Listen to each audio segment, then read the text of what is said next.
Bonjour et bienvenue dans l'art de briller. Je suis Lucie Lartola, coach pour les entrepreneurs passionnés. Dans ce podcast, je vous partage des conseils business afin de vous aider à vivre sereinement de votre entreprise. Je vous partage également mon parcours d'entrepreneur afin de vous inspirer et vous aider à accélérer votre croissance.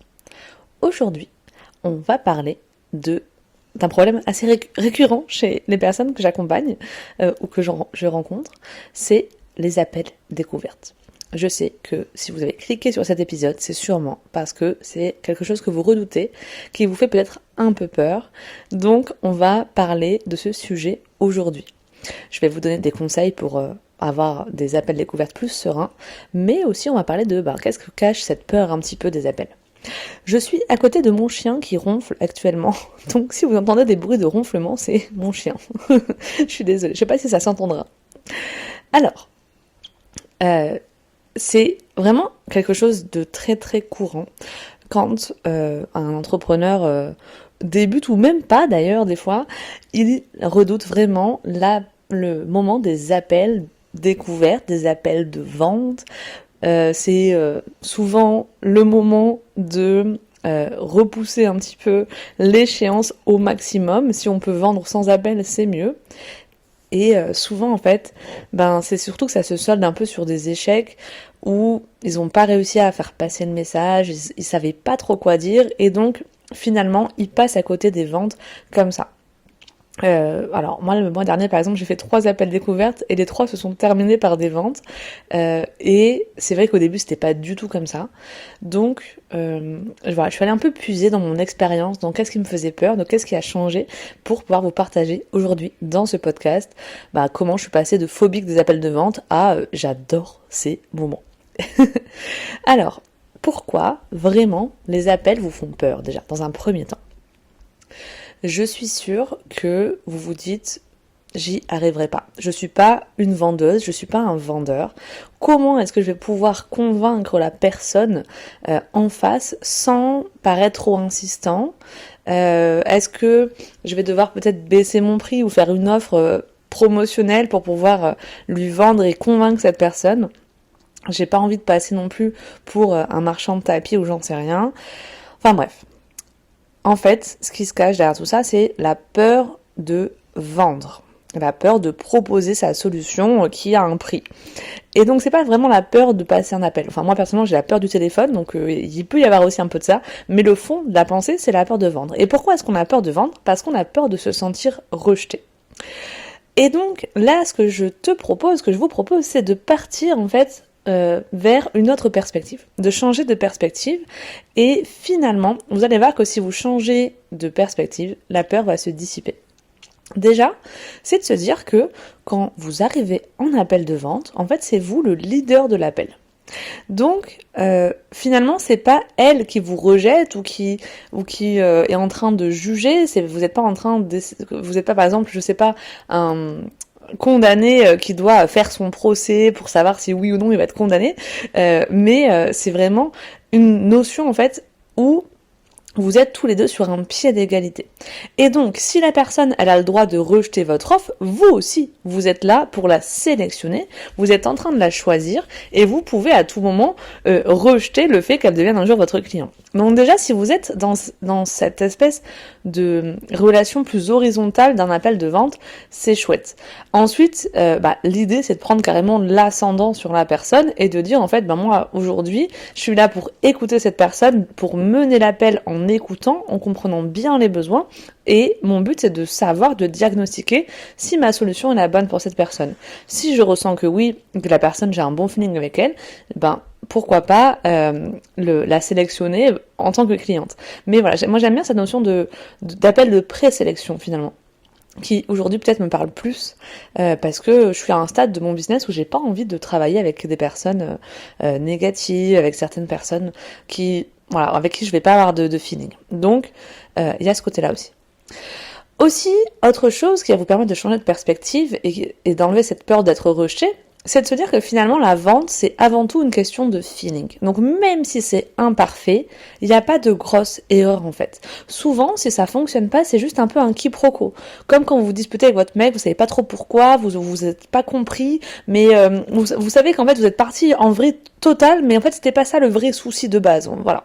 Donc c'est un peu ce truc là où vous allez vraiment peut-être vous n'avez pas réussi à montrer la valeur de votre offre. Peut-être qu'elle n'a pas compris vraiment ce que vous faites. Peut-être qu'elle n'a pas eu l'impression d'être entendue dans ses besoins les plus importants. Moi, ça m'arrive des fois de viser un peu à côté, de penser qu'en fait, j'arrive lors d'un appel par rapport à ce qu'on s'est dit sur les problématiques, tout ça, lors des messages, que le problème numéro 1, c'est ça. Et en fait, quand je pose la question de bah tiens, c'est quoi tes problématiques en ce moment les plus urgentes à traiter, bah c'est pas du tout ce qui est ressorti des messages.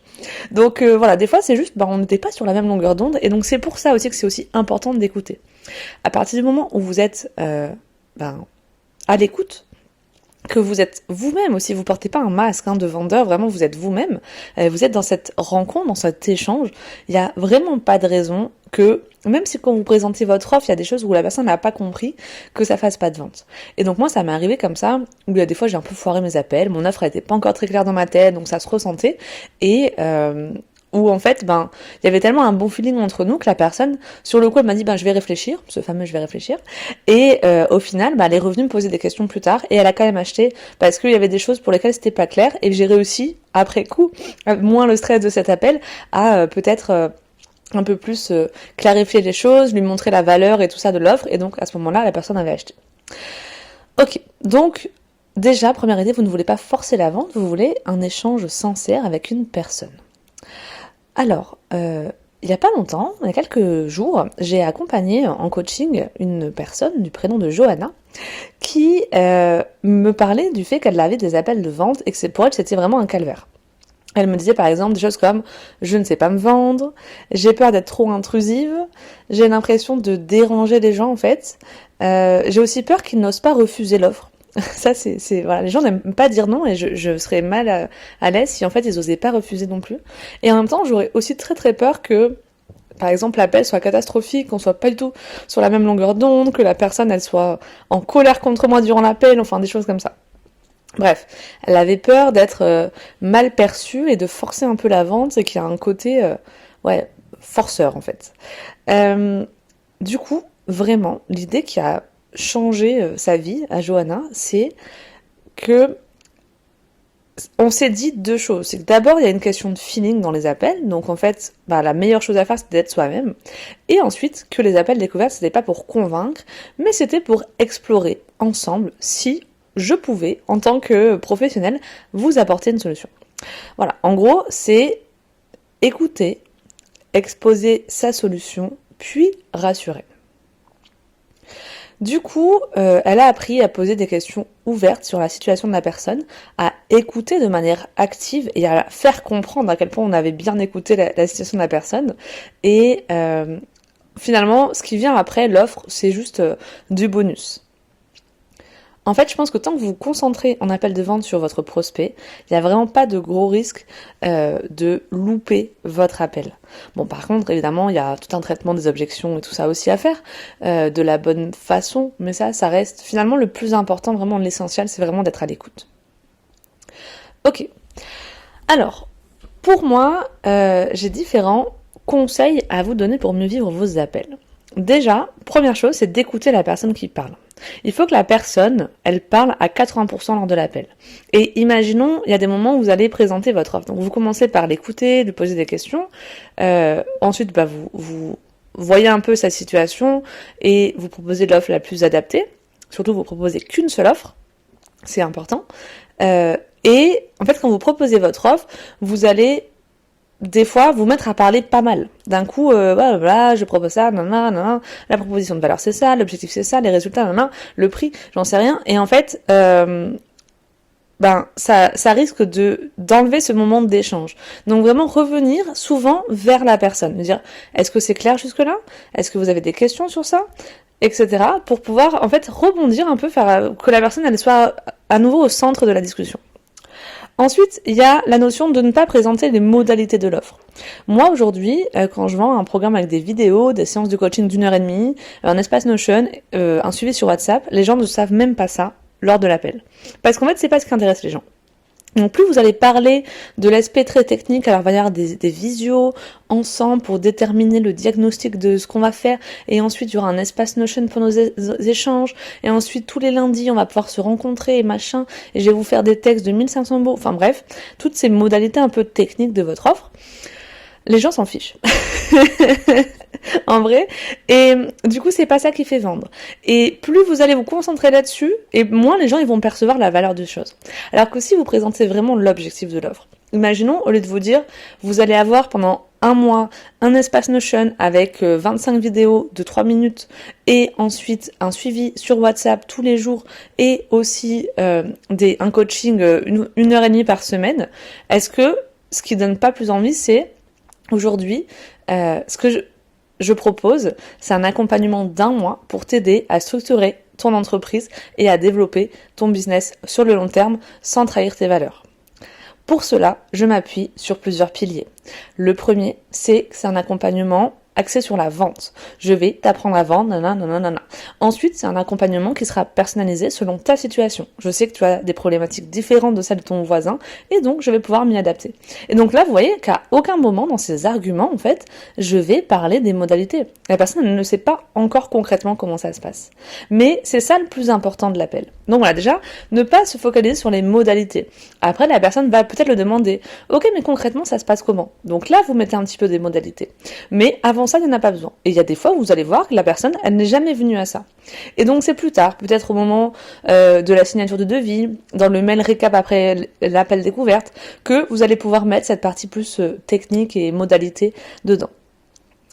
Ensuite, je vous invite, pour mieux vivre vos appels de vente, à vraiment les préparer. Déjà, moi je trouve ça hyper stressant de rien savoir sur la personne avant l'appel. Aujourd'hui, ça ne m'arrive pas. Donc, si j'ai un appel de vente avec quelqu'un, j'ai besoin de savoir qu'est-ce qu'on va voir. Donc, déjà d'avoir parlé un peu des problématiques de la situation de la personne en amont de l'appel.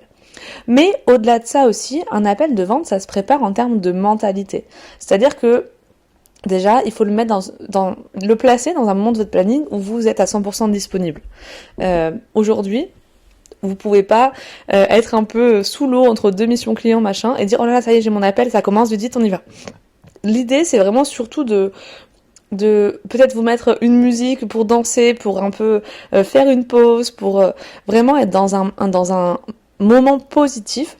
Vous mettre à 100% dans une pièce au calme aussi, vous n'allez pas être dérangé, vous oubliez ce qui vient de se passer avant, si vous avez eu un truc qui vous a contrarié juste avant, vous l'oubliez, et vous faites abstraction de tout le reste en fait, parce que vous êtes là, présente à 100% à la personne. Et ça, cette idée-là, ça va se ressentir. Ensuite, imaginons que l'appel se passe bien, vous avez présenté votre offre, vous avez écouté la personne, et puis il y a des objections. Est-ce que je vais avoir des résultats? Combien de temps ça va me prendre? Je pense que j'ai pas le budget, j'ai besoin de réfléchir, etc. En fait, ces moments-là, en général, c'est là où vous perdez encore plus pied. Et pourtant, moi, quand il y a des choses comme ça, j'adore. J'adore les objections. Parce que c'est au moment où il y a une objection que là, on commence à vendre. Parce qu'en fait, ça veut dire, s'il y a objection, c'est super intéressant. Ça veut dire que la personne, elle est en train de se projeter dans votre solution. Si ça l'intéresse pas, il n'y a pas d'objection. Juste, elle dit, ça m'intéresse pas, et bye bye. Mais vraiment, si elle commence à avoir des objections, et à se poser la question, mais est-ce que je vais avoir des résultats, et est-ce que ça va vraiment me transformer, c'est qu'elle commence vraiment à bien réfléchir à l'idée d'acheter votre solution. L'idée des objections, finalement, c'est juste de rassurer les gens. De les rassurer en leur expliquant pourquoi est-ce que ça va marcher pour eux. Finalement, c'est ça. Et en montrant peut-être un peu de preuve sociale, en faisant des liens avec ce que la personne elle vous a dit juste avant. Mais l'idée en fait, objection égale rassurer votre client. Ça c'est hyper important. Et ensuite, il y a autre chose qui pourrait vous aider aussi dans vos appels pour mieux les vivre. Si vous êtes un peu mal à l'aise avec l'idée de vendre votre solution, alors évidemment il faut clarifier votre offre et tout ça pour que ça soit assez naturel d'en parler. Mais moi il y a un truc que j'aime bien faire, c'est de faire en sorte que la personne, elle se vende la solution à elle-même. C'est-à-dire que, par exemple, quand je vendais du SEO, ça m'arrivait, voilà, par exemple, je vends un coaching SEO et la personne, du coup, en appel, je vais lui demander, ok, tu veux t'intéresser au SEO, mais pourquoi aujourd'hui c'est important pour toi d'apprendre le SEO? Est-ce que tu as testé déjà des autres solutions, par exemple les réseaux sociaux? Oui, j'ai testé les réseaux sociaux. Ah, ok. Et donc c'est quoi pour toi les inconvénients des réseaux sociaux par rapport au SEO? Et donc là, la personne, forcément, ce qu'elle va dire, c'est qu'elle va se vendre le SEO. Et pourquoi tu as envie d'apprendre vraiment le SEO plutôt que de déléguer? Bah parce que ce serait mieux pour ceci, ce serait mieux pour ça. Ah ok, donc du coup, elle se vend la solution. Pareil pour le coaching business, c'est voilà, typiquement, est-ce que tu as déjà fait des formations, des accompagnements? Oui, ok. Donc qu'est-ce que ça t'a apporté, mais surtout quels ont été les inconvénients? Pourquoi aujourd'hui tu es quand même là en appel avec moi et tu penses que c'est pas allé assez loin? Ah bah parce que ceci, parce que cela, et donc en fait les gens, du coup, il y a ce côté aussi, pourquoi est-ce que bah voilà, aujourd'hui tu as décidé de faire appel à moi. Pourquoi est-ce que là on est en appel tous les deux? Qu'est-ce qui t'a donné envie? Et donc les gens vont dire ah parce que j'ai beaucoup aimé tes posts et puis je t'aime trop et puis nanana et puis nanana, et donc en fait ils sont en train de se convaincre que c'est trop cool ce qu'ils sont en train de faire. Donc voilà, c'est autant de petites questions qui vont permettre finalement que la personne, vous n'aurez pas grand chose à faire, elle va se vendre la solution à elle-même. Bon, c'est pas obligé de le caser, mais des fois ça peut marcher. Ensuite, finalement, un des meilleurs conseils que je peux vous donner pour pouvoir mieux vivre vos appels de vente, ça va être de changer votre vision de ce que c'est un échec. C'est-à-dire que si aujourd'hui vous avez un appel de vente qui se termine pas par une vente, en vrai c'est pas grave, parce que vous avez passé du temps à échanger avec quelqu'un, à créer du lien, et peut-être que cette personne c'était non pour aujourd'hui, mais que d'ici quelques mois elle reviendra vers vous. C'est toujours un entraînement de plus dans votre parcours d'entrepreneur, donc vous avez toujours passé 30 minutes, 1 heure à échanger et à vous entraîner à présenter votre offre. Vous avez peut-être trouvé des nouveaux freins, des nouvelles objections, vous avez réussi à en contrer certains. Et peut-être que cette personne pourra peut-être vous recommander plus tard, sait-on jamais. Donc voilà, il y a ce côté où finalement, vous êtes là avant tout pour échanger. Vous n'êtes pas là pour forcer les choses. Si la personne en face, elle l'a pas vraiment, vous ressentez pas qu'il y a un vrai besoin derrière, ou voilà, finalement ça a pas fait donner lieu à une vente, bah c'est ok aussi. En fait, pour vous libérer de la peur des appels de vente, je pense qu'il faut vous dire que vous êtes en train d'échanger. C'est un moment d'échange avant tout. C'est pas une vente à tout prix. Vous n'êtes pas là pour forcer les choses. Vous êtes là pour comprendre si vous pouvez vraiment aider la personne. Et moi, ça, je le dis aux gens, je le verbalise. Je dis, là, je vais te poser des questions pour savoir si je peux vraiment t'aider. Vous êtes là pour lui poser des questions finalement sur ses besoins, sur ses problématiques. Mais il n'y a pas de pression derrière ça. Vous n'êtes pas là à tout prix à faire du chiffre d'affaires. Parce que plus vous allez être dans cette croyance de je dois vendre, je dois faire du chiffre d'affaires, j'ai pas assez d'argent ce mois-ci, et plus moins vous manquerez de détachement finalement, et plus ça va être compliqué de vendre. Et aussi sachez que vous n'êtes pas en train de forcer les choses parce que vous offrez des portes de sortie. Moi, j'offre beaucoup de portes de sortie lors de mes appels. Par exemple, quand je commence, voilà, est-ce que t'es ok pour que je te pose des questions? Donc là, vous lui posez la question et si elle vous répond oui, c'est ok. Est-ce que t'es ok pour que je te parle de mon offre? Du coup, si elle répond oui, c'est ok. Et pareil, à la fin, si elle me dit que l'offre a l'air trop cool, super, t'es ok pour commencer le mois prochain, ça te parle? Et du coup, là, pareil, en fait, plusieurs fois dans l'appel, je lui donne ce choix-là. Sachez aussi que vous vivez très mal un appel de vente, mais en fait, il faut se dire que les gens qui viennent prendre ce temps en appel, je veux dire, on est tous des entrepreneurs débordés, si les gens, ils sont dans cette démarche de venir vers vous en appel de vente et de prendre ce temps pour parler avec vous, c'est qu'ils ont déjà un feeling avec vous, un coup de cœur pour vos services et qui sont déjà dans cette idée que oui, j'ai envie de découvrir ces services, j'ai envie de faire appel à cette personne et donc, moi j'aime bien me dire que finalement c'est déjà presque gagné, il faut juste essayer de trouver la bonne solution pour cette personne, mais c'est rare que je fasse des appels où je ressente que la personne elle en avait vraiment rien à faire de mon service. Des fois voilà, c'est un petit côté timing, c'est peut-être pas le bon moment, mais en général les appels de vente que je peux faire, ça mène assez souvent vers une vente, peut-être pas le jour J, mais au moins quelques mois plus tard. Mais pourquoi je vous disais ça? Oui, l'idée que je voulais vous dire derrière ça, c'est qu'en fait, vous avez peur de déranger, alors que la personne, elle a vraiment un intérêt pour vous, elle a un intérêt pour vos services. Et donc, si vous partez déjà avec ce sentiment-là de dire, bah, voilà, la personne déjà, même si vous avez jamais entendu parler d'elle, elle a certainement lu des posts sans les liker. Elle vous, voilà, elle a certainement scrollé, enfin, regardé un petit peu tout votre feed au moment où elle s'est abonnée, avant de prendre un appel découverte. Donc, elle est là pour créer plus de liens avec vous. Vous êtes là pour lui offrir ce moment d'échange, pour essayer de la comprendre, pour essayer de l'orienter, pas forcément pour vendre à tout prix. Et bah voilà, ça c'est chouette, c'est des beaux moments à vivre, je trouve.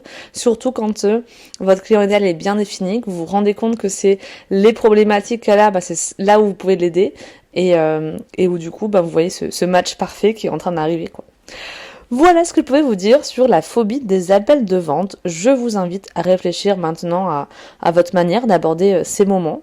N'hésitez pas à m'envoyer un petit message privé sur Instagram pour me dire quel est votre blocage vraiment lors des appels découvertes et est-ce que cet épisode de podcast vous a aidé par rapport à ça. Et si vous aimez le podcast L'Art de Briller, n'oubliez pas que vous pouvez le partager en story en m'identifiant pour avoir une chance de peut-être être tiré au sort d'ici 3 mois afin de potentiellement gagner une séance de coaching avec moi d'1 heure où on pourra parler un petit peu de votre business et donc voir comment je peux vous aider à vous développer. Merci pour votre attention, merci pour votre écoute, merci pour vos écoutes qui sont de plus en plus nombreuses d'ailleurs sur le podcast et je vous dis à bientôt.